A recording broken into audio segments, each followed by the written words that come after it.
আজকে একটা tiffin recipe তৈরি করছি বাচ্চাদের জন্য। বাচ্চারা তো সবসময় একই টিফিন নিয়ে যেতে চায় না, বাচ্চা বড় সকলেই এটা খাওয়া যাবে। তার জন্য 1 কাপ সুজি নিয়েছিলাম। 1 কাপ সুজি 1.5 কাপ জলে একটু 10 মিনিট ভিজিয়ে রেখেছিলাম। এর সাথে নিয়েছি ব্রেড ক্রাম্বস নিয়েছি, এটা পাউরুটিগুলো মিক্সিতে গুঁড়ো করে নিয়েছি।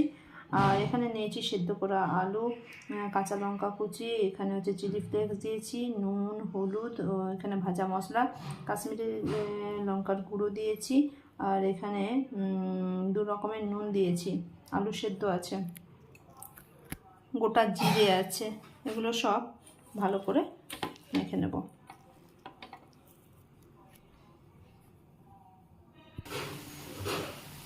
এর সাথে অল্প একটু চাট মশলাও দিয়েছিলাম, দিয়ে সব কিছু ভালো করে মেখে নিয়েছি। এদিকে তাওয়ায় তেল গরম করতে দিয়ে দিয়েছি, অল্প করে তেল দিয়ে দিয়েছি।